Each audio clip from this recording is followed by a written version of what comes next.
Mr. President, this week is a milestone for working families across America. 20 years ago this week, President Bill Clinton signed into law the Family and Medical Leave Act. You know, there are many laws that we pass here in Washington that most Americans never have reason to know or care about. The FMLA, by contrast, has changed this country in profoundly important ways.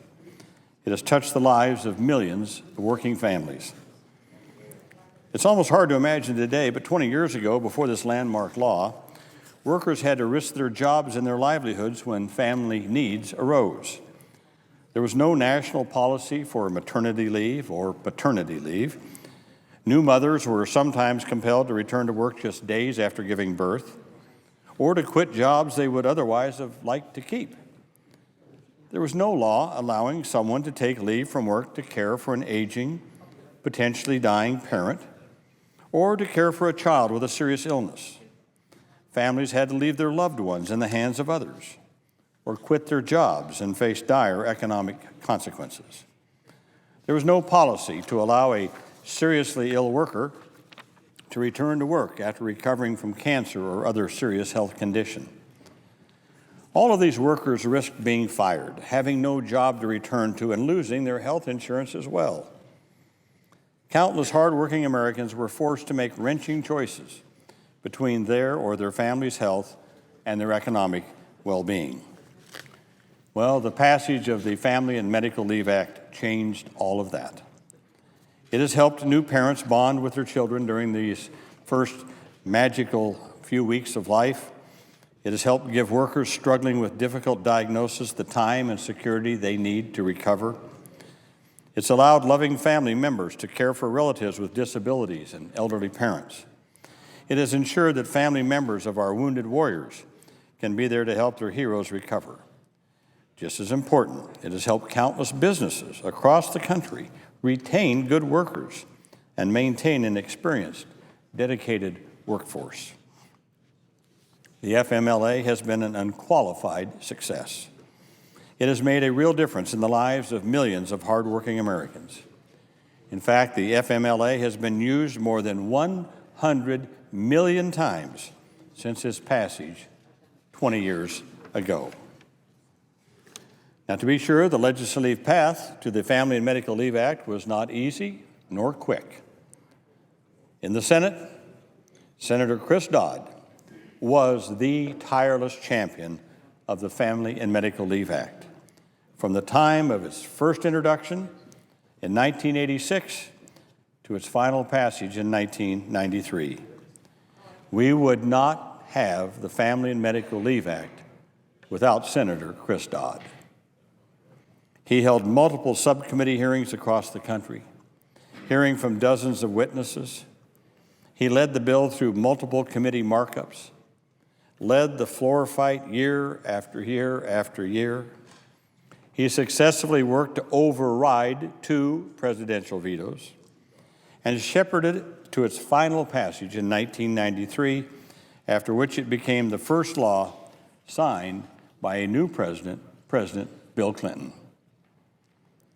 Senator Dodd found a partner in Senator Kit Bond from Missouri, whose strong interest in shoring up the American family led him to work with Senator Dodd on a bipartisan compromise proposal that would garner significant support within both political parties.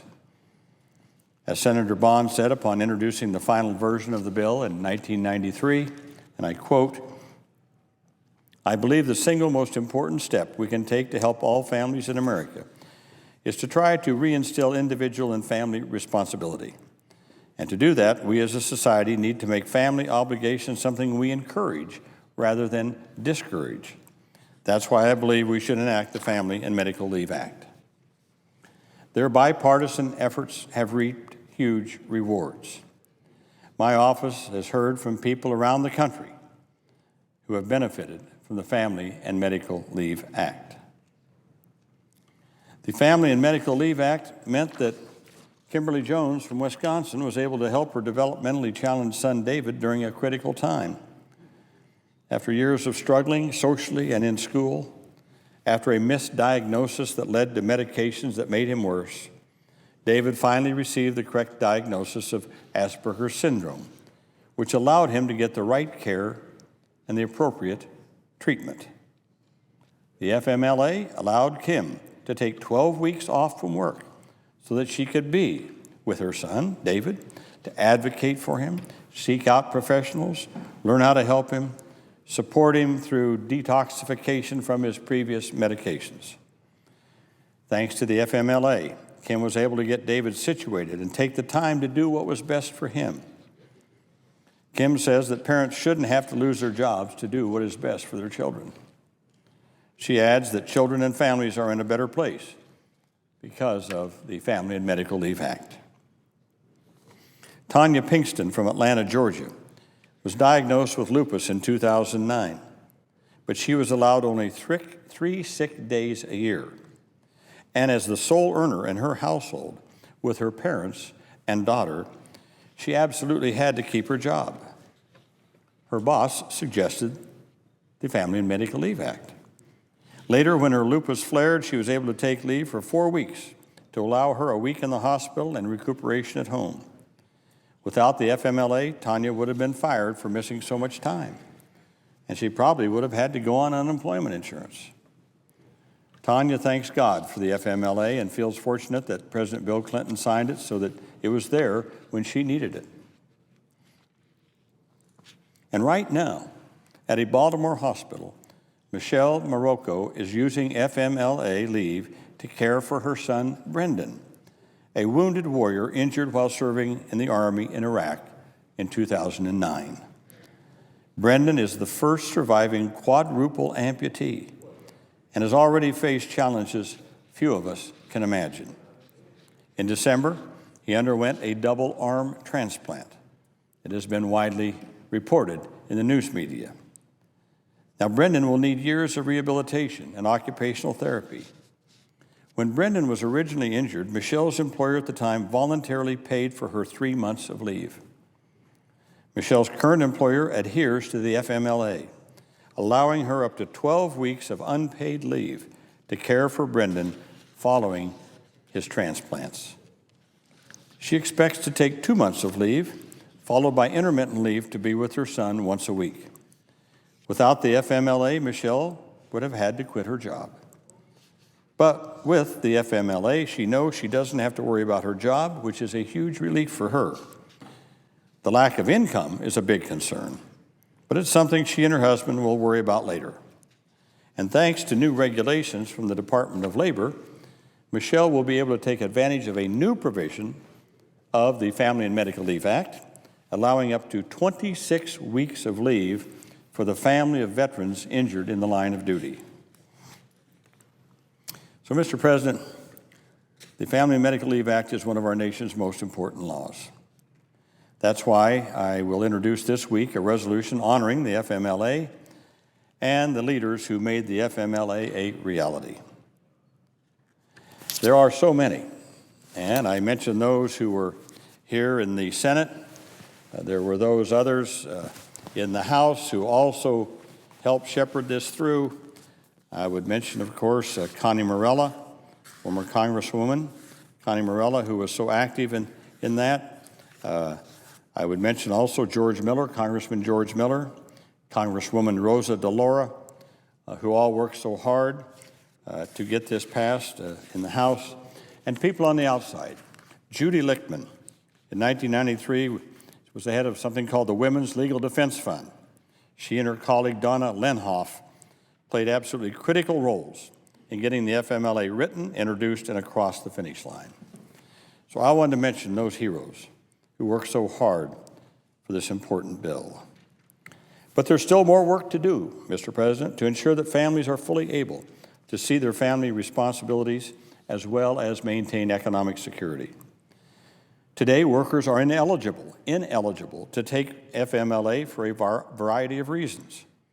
Some workers do not have enough tenure with their current employer, even if they've been in the workforce for years. You see, the FMLA requires a year of service. But in today's economy, workers more frequently change jobs. And of course, family emergencies happen without warning. Other workers are not able to accumulate the required 1,250 hours of work at a single employer in the preceding year. With the growth in part-time work, both by choice and by necessity, more workers may be ineligible for FMLA even though they are long-term, dedicated employees. And millions of people work in businesses with fewer than 50 employees, which means their employer is not covered by the FMLA and does not have to offer that kind of leave. This also makes it harder for smaller businesses to recruit the best employees because they're not on a level playing field with larger companies that must provide leave and where workers have come to expect it. Still, other workers are excluded from the law because of the nature of their relationship with a loved one. Today, workers may only take FMLA to care for their minor child, parents, or spouses.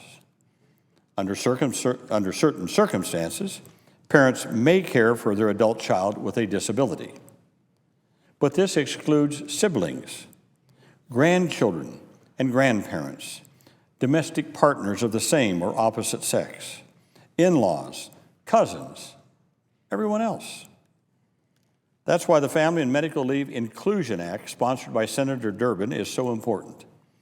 This bill will expand and modernize the definition of family to include many currently excluded relationships. Too many workers will otherwise have no one eligible to care for them in a time of need, or the person they rely on most will not be recognized as their family for purposes of the FMLA. This is a common sense change that we can and must accomplish. One of the most common and critical challenges faced by families is the loss of income while taking unpaid FMLA leave. This obliges parents to cut short maternity and paternity leave. It forces cancer patients to work as much as possible rather than taking time to fully recuperate, or worse, to forego leave altogether. Still others are financially devastated when they have no choice but to take unpaid leave. We cannot allow family responsibilities to jeopardize families' economic security. A social insurance program to provide some wage replacement during family and medical leave would allow families to maintain their economic security while seeing to their families. Research shows this could be done on a universal basis, with very small shared contributions by workers and their employers. 2 states, New Jersey and California, have already implemented such paid leave systems, helping families in those states to be financially secure during family and medical leave. So, Mr. President, today is a day to honor the efforts of so many whose work led to the passage and signing of the Family and Medical Leave Act 20 years ago. This is a time to reflect on how transformative the Family and Medical Leave Act has been for our society. But it's also time to look ahead to additional ways that we can support families and allow them to stay strong, mutually supportive, and economically secure. So I look forward to future work to expand and strengthen the protections of the Family and Medical Leave Act. Mr. President, with that, I yield the floor.